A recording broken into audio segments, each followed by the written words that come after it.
Red Corner Boxing. We're in the game. Yes, good evening, fight fans. It's Mr. Neutral from Red Corner Boxing here with my very good friend, Mr. Eric ERF from IboxingHub North there, over there in Yorkshire. Welcome to the show, mate.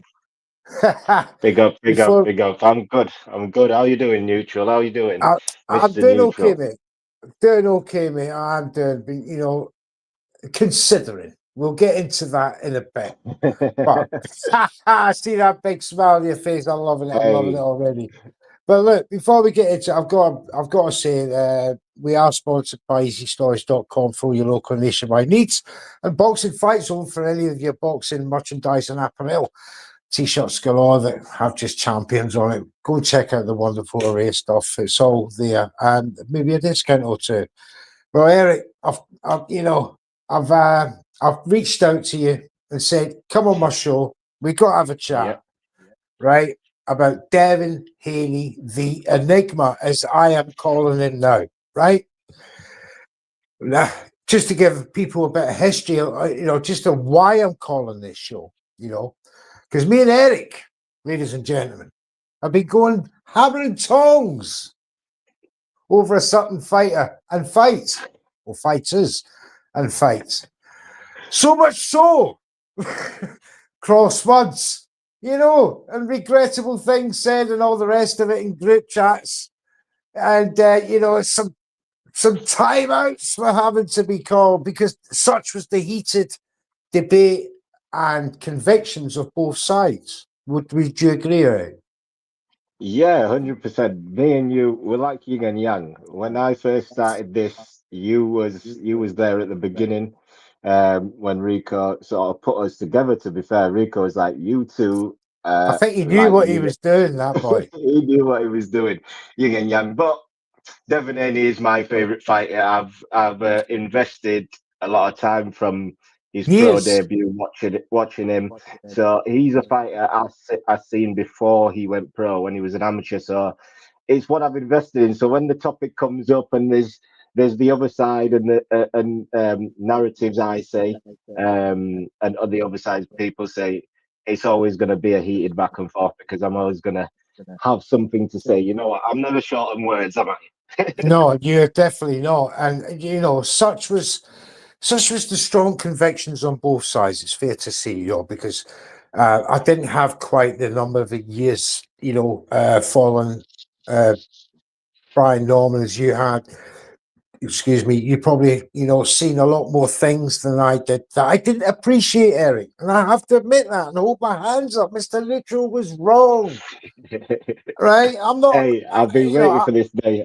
I've been waiting for this day, so I'm going to have a smile on my face. You just sit back and listen and enjoy, mate, because I'm not going to play it down at all.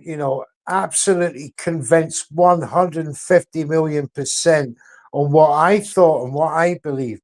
And you were exactly the same. It was like the immovable force against the unstoppable nature. The clash, the inevitable clash. And it was not only that, many people witnessed it in close circles, shall we say. And much probably to their embarrassment. Certainly mine now, Eric. Now, let's get back to pre-fight. Not this fight. Let's go back years. So sorry, James. We'll bring that back. We'll bring that pick up in a minute. But let's go back a couple of years ago. Devin Haney was, at his finest at 135 pounds. He had the fight with Lomachenko. He had the fights with George Kambosos. Afterwards as well. Sorry, before that. Was it? No, it was before that. And then obviously the fights with Ramirez and Garcia, dare we mention it? Now, a lot of people like me. Now, I'm not trying to bring in friends here, but you've seen the polls, you've seen the opinions, and you must have felt like, the Devin Haney support was not as big this time round for this fight. However, because he was moving up virtually 2 weight divisions, You know, he had 2 fights, 143 pound, and he's sort of inching his way up to welterweight. But I wasn't convinced by any way, shape, or form, as you well know, that he could do a job on a strong puncher at welterweight with 22 knockouts from 28 fights. And, you know, you weigh up these decisions based on, you know, what the particular individual feels. On my part, I felt that Brian Norman was far too strong for him, far too strong. I thought this, that, the other, having spoken to, you know, the lad and his father, and which Mr. Bill Haney knows about, by the way, because, you know, we've reached out to Bill and he's saying, ain't you the guys that were with Norman? You know, so he knows. So hopefully he'll see this. Hopefully he'll see this and he'll appreciate Red Corner Boxing after all said and done and what we aim to achieve here tonight. Now, Bill was slightly different in this build-up to previous fight camps with the media. It wasn't as, let's say, try to sell it as much, because I think the fight was sold anyway to the masses. So it was interesting to me that during this pre-fight build-up, he was taking more of a back step thing until fight week blew up, and then obviously we got all the fun and games. But I have to go back to the, you know, why I was thinking what I was thinking. I was seeing Devin Haney go to Australia and do a job on George Kambosos. Great, you know, to do the job to do that with, you know, and his father couldn't be there. And to go and do that, we paid homage that time, you know, for that. So then comes the Lomachenko fight. Now, he's a little guy, Eric. You know, as I've explained to you before, I'll do it to the audience. Little guy, skillful, made it a hell of a fight. Devin Haney prevailed, come through. Unconvinced to a lot of people. Then, what was his next fight after Lomachenko? You'll have to remind me, Eric. Regis Prograis takes the WBC 140-pound title of Regis Prograis. And a very good performance, it has to be said, because I'd seen Regis Prograis in Liverpool before that fight against Jack Harrell. And he put up a hell of a performance and put down Carroll. So, you know, he'd done a job there on a Regis Prograis. Then obviously came the Ryan fight. Now, it's, you know, so since the news of Matthias busting for Osterling, that has changed my mind. You know, as you well know, I was to a point defending the decision about Ryan Garcia, not the fact that he was cheating, it's about how he cheated, right? So, but since Matthias, right, I've got to think, yeah, that guy was cheating, and he did cheat, Devin Haney. He did use a strategy that the casual fans don't get, the hardcore do, coming in overweight to come and get this advantage, you know, writing off his chances to take the belt was a small compensation to actually winning the fight. Because if you look on hindsight, it took this Brian Norman fight, and I never do rewatch after a watch along. When I do a watch along, I see the fight as it is, and I that's it. I see the fight. I never go back and watch it. But the Norman fight, I'm like that. What's happened? I've never seen this Devin Haney before. I've never seen it because I've never seen the Ryan fight. I've never seen it in the Ramirez fight. I've never seen it in the Regis fight. I can go back to, when was the last time I seen Devin Haney as destructive as that and as strategized as that? I couldn't tell you. Now, let's go back to the pre-fight of this fight, Eric. And we got the build-up. Fight week. As I said, Bill Haney was very, very quiet. until we got to the weigh-in and the press conference. Jams, if you could just put that picture up there. And we see like how Brian Norman was, pleasing to the fans with his anecdotes and his wee rhyming poems and stuff, very Ali-esque, back in the day. Very cool, calm collector. And Devin Haney, very different from other weigh-ins. Very different. And often I was wondering, wow, he looks nervous and all the rest of it. And all this was feeding into my what I thought was inevitable joy. All right. And then the first round, okay, no one was really doing anything special. I don't know whether you give Devin the first round or you give Norman the first round. Norman got the first round just on inactivity from both, really, but Norman was the one pressing the action. The first round of fights is normally a feel out round. You end up giving it to the guy who's coming forward. I've noticed that was Norman. That was Norman. Yeah, the first round you probably end up giving it to the guy who's pushing the action, who's pushing forward, who's making the action. If not enough punches really land to score it on punches, you can sort of go right. This is the guy that was basically. Norman definitely won the first round for me. But before we get into that, actually, I want to go back to why people felt that Haney couldn't put this performance on. Yeah. For years, people have been saying that Haney's a weight bully.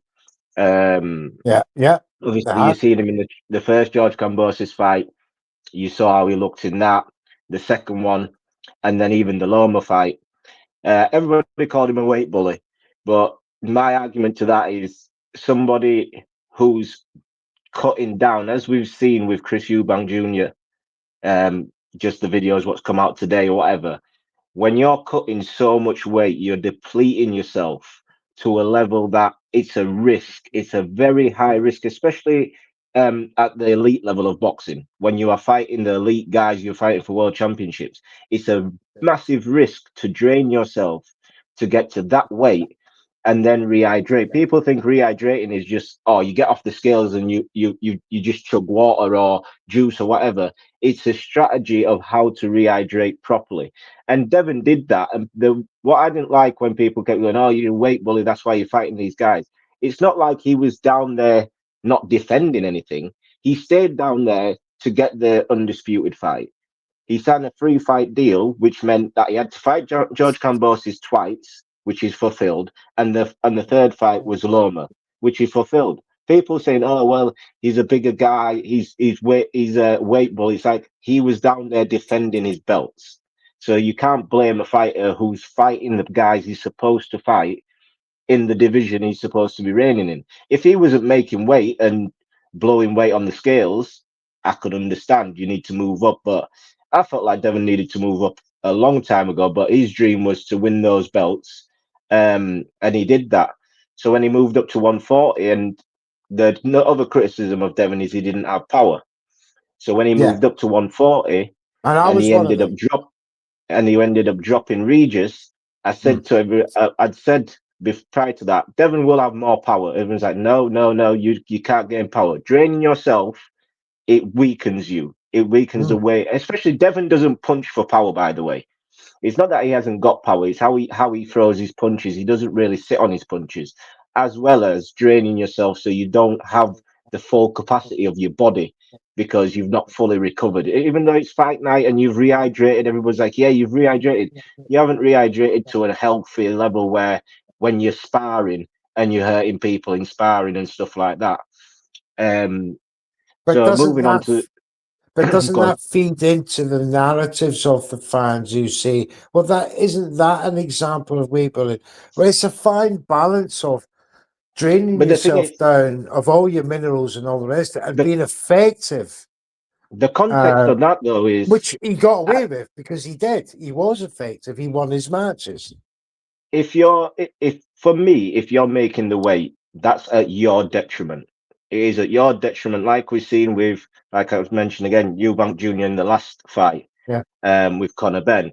It is your decision to make that weight. It is your decision to sign that contract and do that. So when the health, when your health is in jeopardy at the end of it, people are like, "Why did you do that? Why did you do that?" We're saying Conor Benn drained him down, which he did, but that was Chris Eubank Jr.'s choice. The same thing with Devin. Devin, it was a risk to do that. He could have lost those fights, and then after, if he'd gone, "I'm too big for the weight," people would have washed. People would be like, "No, you just got beat." But the Ryan fight, I had going into that fight, I'd never thought for a second that Devin could lose that fight to Ryan.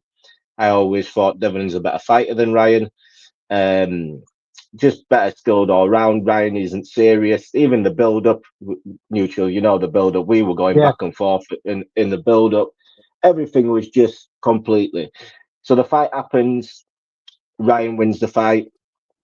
On hindsight, though, compared to this Norman fight, do you now look? Because I went back and watched after Brian Norman's fight. As I said, I went back and watched the Ryan Garcia fight. To me, compared to this fight, he fought angry, and that's probably why he walked onto a shot. Yes, 100%. I think the game plan wasn't the best game plan. Although when he did stick to the game plan, he was winning rounds. Yeah, but he just he put lost himself too many in rounds. he put himself in a situation where he could get caught. But I did say once Ryan got popped dirty, I was like, you could see it with the build up. You could see everything. Like with PDs in boxing, you are at the highest level of the sport. You have to your disposal, you have the best teams, the best nutritionists, the best trainers. You have all of that. It is not a coincidence that your supplements end up with a trace amount of something. It can't wash. But going off that, I said after the fight, you will really be able to tell if Ryan was on PEDs in Ryan's next fight, as in not even how he performed, as in his body shape, his body type, because Ryan's body type, I maintain, was completely different in the Devin Haney fight. He was bulked up. Ryan's like a lean guy, very like lean, quick twitch muscle. Ryan in the Devin fight, he was jacked, and that was supposed to be at 143. Apparently, he probably came in. Bear in mind, he weighed in at 143 point something. Exactly. And he would have probably come in that ring around 160 plus. Would you say that's fair? Yeah. And I don't think Haney, who boiled to 140, and then having found out the weigh-in, he was having to play catch up. That was the rehydration. That was the first issue with it all for me, was the fact that people was like, Devin agreed to fight him at 143. That's fine. That's absolutely fine. Yeah. That was after before that, the damage has already been done, because for a week or however long they've been cutting weight, Devin's been trying to make 140 or under 140. Yeah. Whereas Ryan's been tapering down his camp, not bothering making weight. One guy is, like you said, if you're draining yourself, that's your own fault. But the contracted weight is 140. If I have to struggle to make this weight, you should struggle to make this weight as well, because that's the contracted weight. You didn't struggle. You didn't even attempt to make it. You came in 3 pounds over, whilst I was killing myself to make the weight. So Ryan had an advantage just off of that. But you go to the Rolly fight, Ryan's demeanor was different. His body shape was completely different to what he was. He looked smaller in the Rolly fight than he did against Devin. And the Rolly fight was at 147. Yeah, but I have to admit, Rolly looked really good at 147. Rolly's performance is not to take away from Rolly's performance, but you look at the demeanor of Ryan. You look how Ryan boxed himself outside of what Rolly did. Rolly didn't do anything to fluster Ryan, or I know Ryan got dropped, but it wasn't like Rolly was throwing a hell of a lot of punches. It's a lovely set-up combination. They had a lower punch stats than the Devin Haney versus Ramirez fight. So it wasn't a case of Ryan was getting overwhelmed with shots. He wasn't. He was just one gun shy because he wasn't as confident as he was in the Haney fight once he got hit, because Haney hit him with the same left hook and he stumbled back and just banged his gloves together. Like, I don't know, like the hook had been hit and the hook was like Hulk smash. But outside of that, I always, when it comes to the Brian Norman fight, now, I said before that Brian Norman is a good fighter, but he's not a great fighter. The reason being was I watched Brian Norman's fights when he was at the beginning of Top Rank, when Top Rank was matching him. Watch this fights. He fought Quinton Randall, fought him, a pure boxer. He won over a unanimous decision over 10 rounds, but struggled a lot. Struggled with straight shots.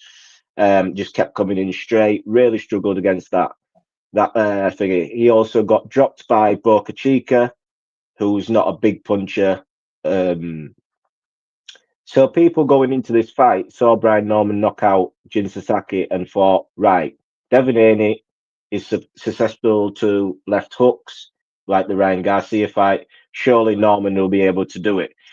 And the problem you have with that is none of those guys are world level who Brian fought.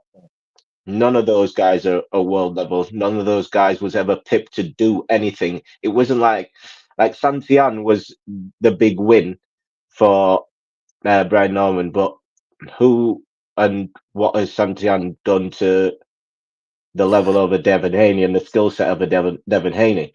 Yeah. But that I works always both felt ways, because Devin Haney's never fought a welterweight before. He wouldn't know. I understand the weight thing, but But again, that's not the fans' the fault, one because thing about the obviously welterweight, though, they're going to bring one in second. names. The one thing about the welterweight, though, if Devin Haney was a weight bully at 135 and 140, everybody was saying he was a weight bully. I don't get why all of a sudden at 147 he was going to be too small for Brian Norman Jr. It didn't make any sense, because No, if I you're don't believe that. I don't believe if he you was were too small. He looked bigger, no, but to be honest. he looked bigger, but before, when the fight was made, everybody was like, Devin hasn't fought at 147. Brian's going to be the bigger guy now. Devin can't weight bully him. And I'm like, well, how do you call someone a weight bully in the weight below this? Then they get to this weight and all of a sudden they're going to be too small. When people were saying that Devin was weighing in at 165 and stuff like that. If you're weighing in at 165, fighting at 147 shouldn't be an issue. And I never believed that it would be an issue. I felt Devin's a better boxer. He was always going to stick behind his jab. He has probably one of the best jabs in boxing. And Brian Norman, the lights, the occasion, I felt like when he came out, when he was walking out, he looked nervous on his ring walk. He really did look nervous. And also, his dad underestimated Devin Haney. Though the thing about Bill, what you were saying, like Bill wasn't the same. But if you notice the difference between Bill and Senior, is when Bill is talking about the opponents and all that, Bill highlights what the opponent does well, just so at the end of it, when Devin beats him, he gets his credit. He said, we're looking for Brian Norman Jr., the guy with the bad left hook, the guy who put a guy, lost his memory for a month. Yeah, That's who we I've want. seen that. That's He was who we paying want. homage at the same Yeah, time, and then he was ended saying it exactly. He was just, we're coming for you know you. what I mean? I Yeah, love that. he was saying, and he's saying the same about Rowley now. They're calling Rowley out, and he's saying the same. He's like, Rowley, everybody's saying Rowley could give Devin rough. If someone needs to rough Devin up, Rowley's been talking. Let's go get them. Let's get Rowley. But Brian Norman Senior spent the whole build up saying that Devin Haney has only fought little fighters. Brian Norman has had tougher tests than Devin Haney, which I think is disrespectful. Especially the fact that Brian Norman's never fought a world champion. Let alone Devin Haney was his first world champion. He fought, former world champion he's fought. So to say that Devin Haney isn't the toughest test you'll have, I think that was disrespectful. To say Devin Haney has no power, and like I said, if science is science. If I'm draining my body down to a certain weight where it shouldn't really be, I'm not going to be able to perform or punch as hard as I can when my body build, when I'm at a weight where I build up. It's just science, and people just ignored that because they felt like Devin. I don't know. They feel like Devin's soft. I don't know what it is. They feel No, like I it's soft think or it was something. more to I think it was more to do with the The lawsuit. Ramirez and the Ryan fight. As I said, at the start of the conversation, that I've never seen Devin Haney fight this way before, and I've got to pay homage to Bill as well, because, but by all accounts, he's the one that come up with the strategy of the Norman fight.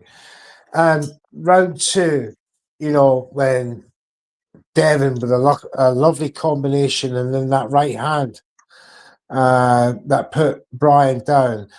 The fear of God went through me at that point, and all I could think about was Eric ERF was right, and Yeah. and No, I've been told. I've been told I've got a toxic trait. Don't do that to me. I was not. I was like, he was right. He has got the power, but that was very early on. It was round two, and you thought, right, okay, then your man can come back from that 10-8 round. He won the first round. He's only a point behind. No, the damage was done. I seen it in round three. And I said to myself, Mr. Neutral, you're in for a long night and a very long next 3 months. And but then again, I started to watch Devin Haney. Then I really started to watch what I was seeing. I was liking as the fight went on. It was getting more impressive, and yes, he did coast a couple of rounds in the mid rounds towards 8 and 9, but he done the job.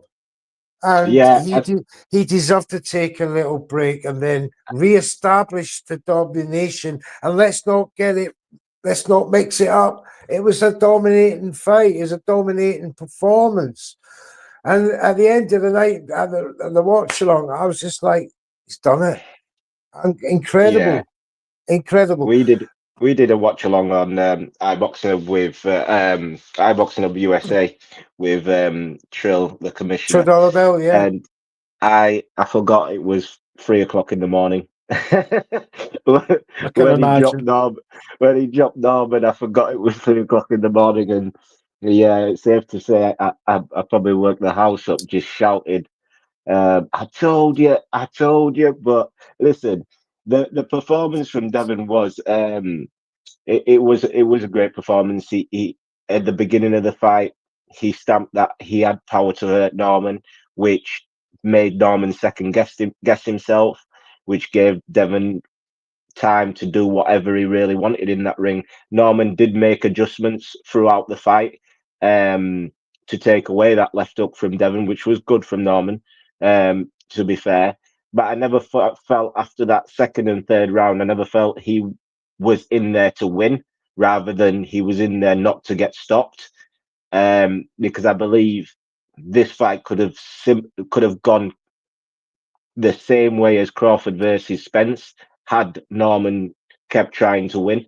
Because if you look at Crawford versus Spence, Spence got dropped in the second round as well in that fight, funnily enough. And then he kept going for it. He kept getting caught, though. And I believe that would have been the same thing that would have happened to Brian Norman Jr. If he had kept going how he was in the first 3 to 4 rounds. He changed up. He changed how he fought, which is fair play to him. I don't believe the advice in the corner was great. From what I've seen, Yes. It wasn't great. I felt like Junior could see in Senior's face that it's not what we thought. He kept trying to G him up, but listen, Junior's a good fighter. He will definitely come again. His next That was opponent, going to be he'll probably knock out his next opponent. I actually like him as a fighter. I think he's a good fighter. I do think the whole persona and everything what people fell in love with was a lot to do with how much they disliked Devin. And it was nice to hear someone new someone new was on the block, and it was that, oh well, he could be, if he beats Devin goes away, and now we can prop this guy up, and it wasn't meant to be for him. But for me, do you it was a feel big there's step a for him. It was a rematch at big step. some point? Do you feel there's a I rematch think with these two at some point? Not maybe not at 147. at 154. I'm talking, At 154, most likely, because I feel like for Devin, that will be his next biggest test is at 154. yeah. I think he can go through this division with a Rowley fight next. Now, Ryan Garcia. I must ask you: do you think that he stays at 147 just long enough to get the undisputed if he can, and then move to Yeah, 154, or do you I think believe. that 147 is it? No, definitely not it. I Right. don't believe 147 is it. I think he stays just long enough to get the belts if everything aligns. But the WBC right now is on some weird stuff, putting Conor Bennett #1 after Number he's not one. fought at the division for 3 years. So we don't know what Ryan Garcia is going to do if he can beat Barrios, because I don't believe Ryan Garcia wants the Devin Haney fight again. Does I, Ryan I, beat Barrios first? For me, on Barrios' last Especially two, after the the, Rolly the, performance. the problem you've got with that is a lot of people are ignoring what Ryan's last two performances, and just talking about Barrios is he's coming off 2 draws. Ryan's last two performances, one of them he cheated. He came in overweight and he failed the drugs test. The one after, he got dropped and he lost to Rowley. So a lot of people are going into this thinking, oh yeah, Ryan's just gonna get a belt. I'm not too sure. I am not too sure, because when they're really not, I don't know if Ryan can beat Barrios. I'll be honest with you. I don't want Barrios to win, because I believe if Barrios wins, he's gonna fight Conor Ben. If Barrios beats Ryan, that'll be the fight. I think if Ryan wins, he will. He doesn't have a choice but to fight Devin. I don't believe he No, has a choice. no. I've spoken to people this week about that same possibility for the get back, for the lick back, for being cheated, basically out of his glory. A lot of people have said to me that they don't want Ryan winning the belt just to give Devin Haney his lick back because he's a cheat. I mean, how do you feel about that? Because we've all spoken I'll, very strongly about Ryan. He shouldn't deserve another big payday, or he shouldn't deserve this. And now he's been given a pardon by the WBC, which was shocking, Ryan Gas. especially after what they said. So, how do you feel about that? Right, I'm gonna go on rant because I've been looking into this. Ryan Garcia's last five fights. You look at it, we'll go back to from when he fought Tank. He fought Tank at 136 or whatever catch weight rehydration. What he did, like I said, I don't feel sorry for you. If you sign a contract, that's your doing. That ain't down to anybody else. You've decided to do that. I keep the same thing with Devin. If he had lost to any of those guys, it was your choice to drain yourself to get down to that weight. He lost to Tank by stoppage, which he quit. Yeah. He then came back and fought Oscar Duarte. Bearing in mind, the Oscar Duarte fight was meant to be at 140. It was meant to be at 143. 140. Ended up. Yeah, it was changed to 143 because Ryan couldn't make the weight. Ryan couldn't make the weight, so it was changed to 143. Not that he missed weight, they renegotiated the contract on I think the week of the fight or whatever it was. They renegotiated the contract. Then he fights Devin Haney. He also misses weight by 3 pounds and fails the drug test. Bearing in mind, after quitting against Tank and not fighting at a weight class, he got a shot at the WBC title against Devin Haney. He got a shot at a title. Then he misses weight. He fails PED tests. His very next fight after a suspension is for another world title, it turned out to be, against Rowley. Yeah. Then he loses and gets dropped by Rowley. And now he's got another shot at a WBC world title, and I don't understand why. I do not understand. His last 5 performances has not, like his last 5 fights, he doesn't deserve anything. He doesn't, and I don't think Devin should fight him again, not for a long time. I don't think Devin will end up fighting him again for a while, because I don't think they will stop their career of going for undisputed to fight Ryan, and I'm not too sure Ryan's going to win a world title. Okay, then. Now let's look at the legacy versus payday. You know, as you quite rightly pointed out, the WBC have made Conor Benn number 1. They've made Ryan Garcia. They made the fight with Rolly Romero. Now, are we? Barrios. Sorry, Barrios. Yeah. Sorry, I'm trying to think too fast.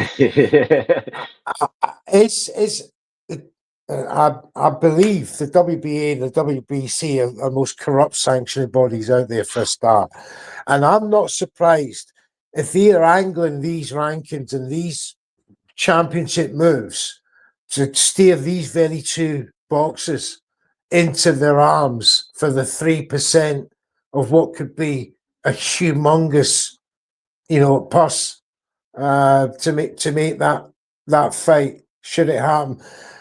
But would it be fair to say that Devin's stock has risen since the Garcia fight, that he's now in a big bracket where he can command, or at least respect, and be considered first for these fights?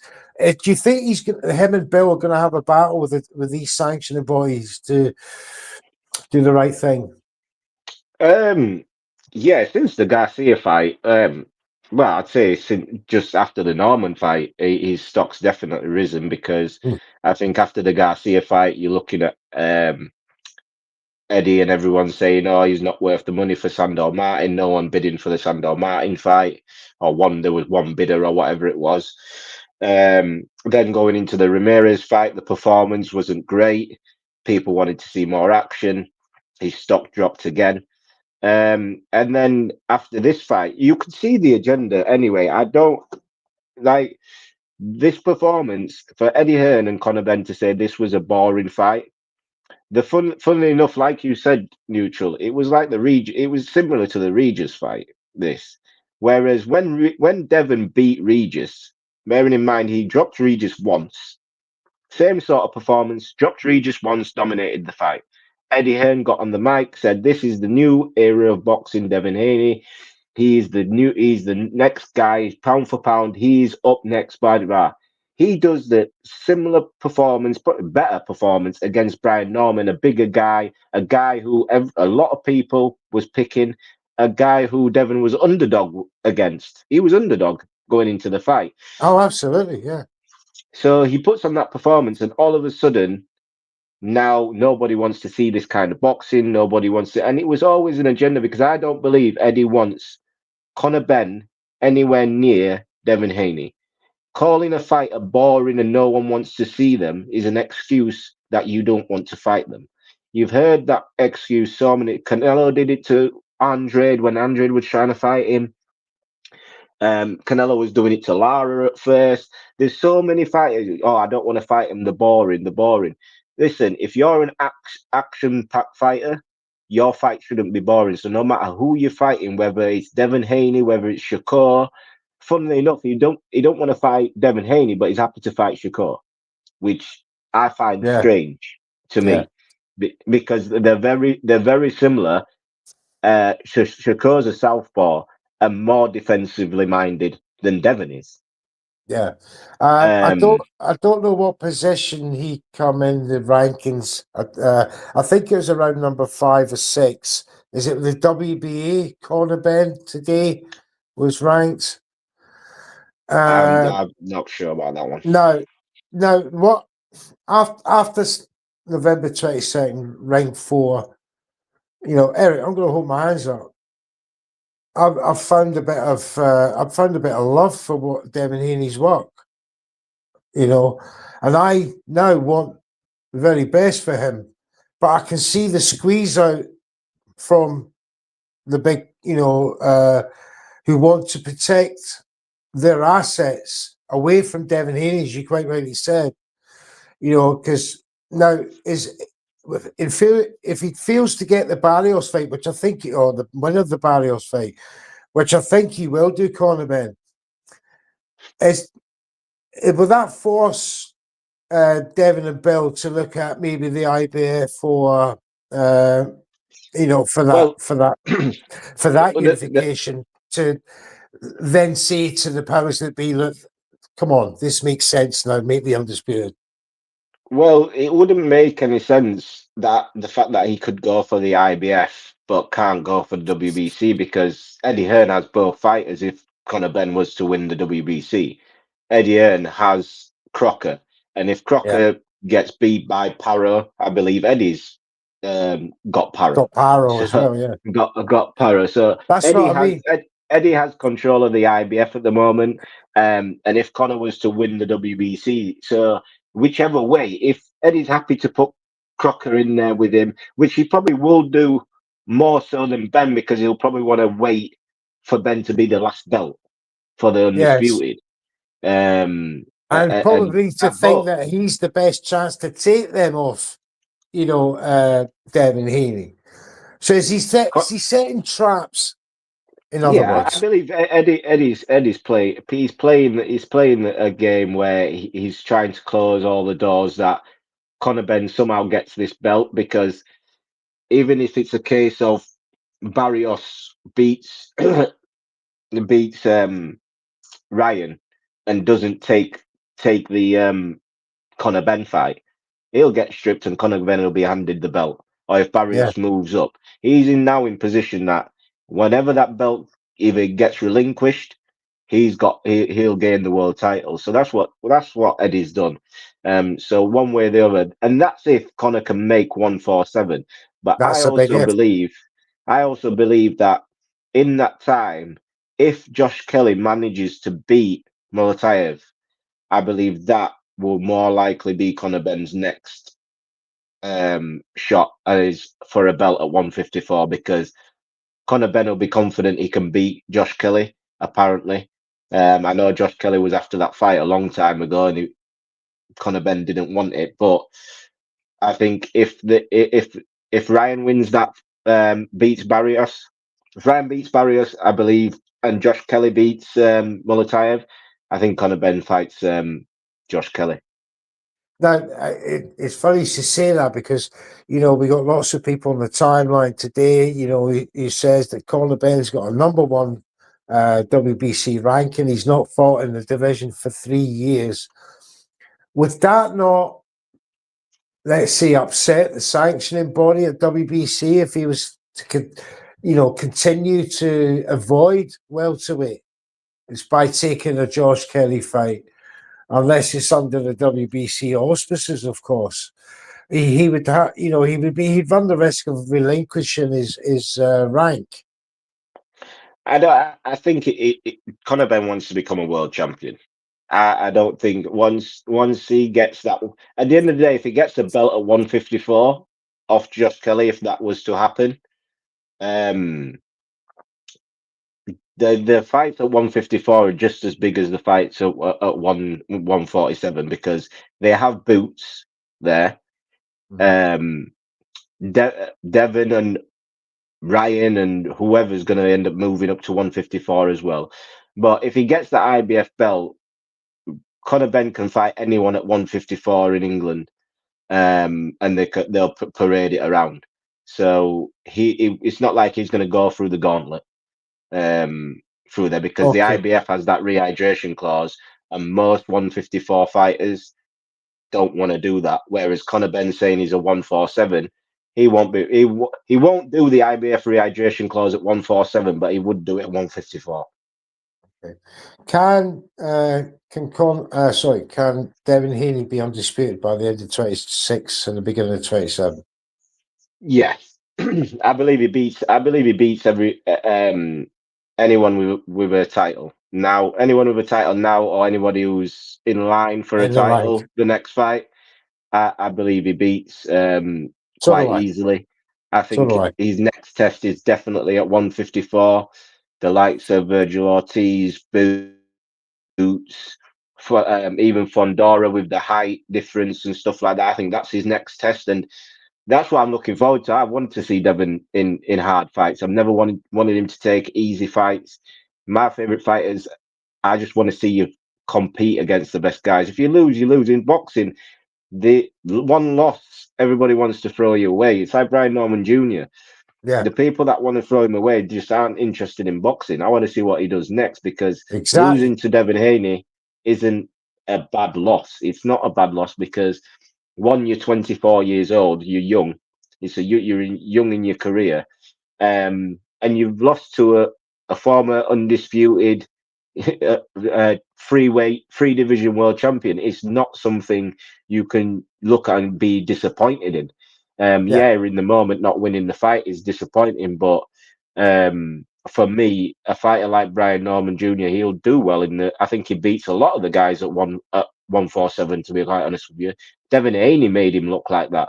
I don't believe many fighters make people look like that. Similar to Abdullah Mason, a lot of people are criticizing his performance with Sam Noakes, saying he gets hit and stuff like that. It's like there's not many fighters at 135 that's going to fight like Sam Noakes. That's going to give Abdullah Mason that kind of pressure and that kind of night where it's a tough night and he's got to dig it out. He might just outbox most of the guys in there or stop them, because a lot of the shots what Sam Noakes was taking, I don't think many guys at 135 takes those shots. it's a Um, brilliant performance. It has to so, be yeah, said so from both guys. it's literally it. The night he was fight. Brian Norman was fighting an elite fighter. Yeah. On the night he was Now, fighting an elite fighter, and he's not quite there yet. yeah, I quite agree with you. You know, after watching Devin Haney go so well, I do believe he'll be a two-time world champion. You may have to wait until Haney's moved up, you know, and he's got a bit more experience and he's gained another Yep. belt, etc., and defended it. I think you're quite right. At championship level, he was found wanting. And that's no slight on For him me, because that's not even championship level. I think that's elite. That's elite level. that's elite level. You Yeah, was you was exactly. fighting an So, elite fighter. Championship level. Brian Norman Jr. can certainly hang at champ, because I believe Brian Norman Jr. can beat a Barrios. I think he can beat a Rowley. yes. So I think he can beat Crocker. Like, Brian Norman Jr. is a very, very good fighter. He's a very good fighter. Did he He was surprise just you? Yeah, I think he's definitely he's tough. He stayed in there. Like I said, he changed his game plan. He changed what he was doing in there. Whether it came from the corner or himself, they changed how they was fighting, because I believe if he carried on fighting how he was in the first 3 to 4 rounds, I think he would have got stopped. But he was smart enough, or his team was smart enough, to change the game plan mid-fight, which helped him see to the 12 rounds. But he's a very good fighter. He's a very good fighter. I just, like I said, I think Devin Haney's elite, and he doesn't get tested till he's at 154, where I think they are tough fights. Obviously, I'm always going to ride with Devin, but when I'm giving a breakdown, I'll realistically tell you whether Devin is a shoe-in for this fight or he can possibly get beat. So yeah, I think 154 next year, mid next year, when he moves up, and hopefully he goes straight for one of the champions, like he has done in his last 2 divisions. This is the question, the $64 million question. Just how great can the Enigma Devin Haney become? Because you see 154. I've seen past that now. I've seen Yeah, 160 in him before his time is done. the thing Such is, as Neutral. his frame. And just before I pass you over to you, did you watch this thing on the Zone, the training regime, where Yep, he's running up the steps and the hills and yep, that? I yep. watched that before the fight, and things started to click. Things started to this is how this guy operates. You That's how know, he's all. that is how he's always trained. Like people clown him. I know in the build up, oh, you're trying to be like Floyd. You're trying to be. This kid was with Floyd from the age of 9, That's 10 true. years, 10, 11 years old. He was training with Floyd Senior. Floyd Senior said on camera, "This is the next person who's going to be like my son. This is the next Floyd Mayweather Jr." He said, and I can get the clip at some point, but he said that. So Devin's watched Floyd. Floyd was always Devin's idol, let's say, but he didn't. All it wasn't just his idol. He trained alongside him. He sparred with him. Floyd was teaching him tricks and things to do. You look at how Devin fights. A lot of it is like Floyd. It's not as I was good as going to Floyd. say he was It's not as good as Floyd-esque. Floyd. Yeah. I'm not saying he's Floyd. He's not as good as Floyd, but he's also only 27 years old or Mm. 26. I think 26, 27 years old. I think he's just turned 27. He's just 27 years old. He's already undisputed. He's a three-weight world champion. There's plenty for him to learn. There's plenty for him to polish up. Let's say, but I believe that he oh, when I was watching him from a kid, like he's special. People don't like him. I'm not sure why. Whether it's Bill, whether it's the fact of America, they've already got the Americans are obsessed with stars. They're obsessed Mm. with the look. You need to look. You need to sound. You need to. It needs to be something special. And whether they see Devin as a kid who grew up with money and he was always around Floyd and he's never had to think it, but the kid at boxing, he's good. I think the only guy that I've ever said that alongside him is Shakur Stevenson. I think those two, for me, are head and shoulders over the guys their age. I will say the guys their age. I think them two are the best fighters. Not that they can't lose on any given night, but skill for skill, I think those two are better. And what I will say before we lock it off, people need to stop thinking or expecting knockouts from a pure boxer. When a pure everyone knows how a pure boxer fights. The only way you are beating them if you are able to get them out of fighting and being comfortable. If you aren't being able to make them feel comfortable and it's a boring night for you because you can't hit them or your favorite fighter can't hit them, it doesn't mean that or they're no good. It They've just done their means job. they need a better opponent in front of them to take them away from being like that. Theofimo versus Shakur Stevenson is one of those fights What's your thought? where What's your prediction on that? I will never pick against Shakur Stevenson until he fights Devin. um, God uh, forbid. God forbid. I won't pick against Shakur Stevenson because he's special. He's very special. I think he's an orthodox. The Zabita fight proved that, didn't it? He's a right-handed fighter fighting southpaw.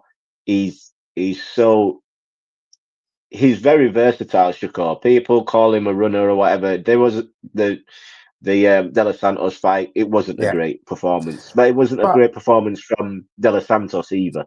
yeah. But On both sides, will you admit though that Teo will present a 100%. far different prospect than Zapita because he's more of a chess match type The of thing is boxer, isn't though, he? the thing is, Teo needs to fight differently, because Teo doesn't like pure boxers. Teo doesn't like chasing fighters down because he walks into shots. He needs to stop the movement, cut the ring off. Don't chase Shakur. Box with him. He needs to try and box with Shakur early, and then try and go for it late. But I believe Shakur's just far superior boxer than Teo. I think he counter punches him all night. I think he catches him with the uppercut and straight lefts as Teo's swinging and trying to press him. I think it's a good fight. It has for me one of those fights that everybody at the end of it's going to say it's boring because it's going to be Shakur's way. If Teo can make it a rough fight and make Shakur uncomfortable, he has the ability to do it. He definitely has the ability to do it, but I just think Shakur's better than him. I really do. I just think it's not that I don't rate Tio, because I do rate Tio. I think Tio beats a lot of guys. I think he beats. But Shakur is just better than him. Well, thank you for that, Eric. Well, Eric, my friend, the time has come to end this debate. I want to thank you for not only being a good sport, but for being a man about, you know, the way you've conducted yourself all through that. Lessons can, you know, people can learn lessons off you. You talk a lot of sense. You bring a wonderful argument. Mr. Neutral was wrong for a long time. And I hold my hands up to you. And may the spoils of war go to the victors, Devin Haney, his fans, his team, his connections and his family. He deserved it, as does his fans. And for all the ones that are 10 toes down, like Mr. Eric ERF and Remy from across big the up pond. Remy. Big up Remy. Another one who never lost faith and stuck by his convictions to the point of fault like the rest of us. And, you know, big up to him and all the fans. Here at Red Corner Boxing, when we make a prediction and we stand by it and we're wrong, we acknowledge it. And we acknowledge the people that matter most. There he is, the fans. And no bigger fan and man who stands by his man than Eric ERF from IboxingHub North, ladies and gentlemen. Big up, Eric. Thanks very much for coming through, my man. Nah, I appreciate it. I appreciate it. Thanks for having me on. Now we have definitely gone back and forth through this, but it's boxing. I get predictions wrong plenty of times as well as right. So when I get it wrong, I hold my hands up and I expect to get grilled about it anyway, because it's the fun of it. That's why we have group chats. That's why we do this thing. It's some fun as well. You've got to enjoy it. No, but I appreciate you having me on your show, and we'll speak. Definitely. Thanks very much, mate. This program is sponsored by EasyStorage.com for all your local and nationwide needs, and of course, Boxing Fight Zone for your merchandise and apparel partners as well. Jams, are you there? He's come on stage. I don't think he's meant to do that. Jams, take us away, my man. Play that outro. Hey, as long as I know I'm not the only one that messes up, do this on my show. I got a phone call, mate. I got a phone call. My bad. Apologies, lads. Apologies. No worries, my man. No, right, let's see you out. I'll see you out in style. Hey, Eric, cheers, thanks Eric. for coming through, man. That was brilliant of you. God bless you. I appreciate you. I appreciate you both. Thank you. Take care, lads. Here we go. I'm moving. I'm going. I can't stop. I got motion. I'm moving. I'm going.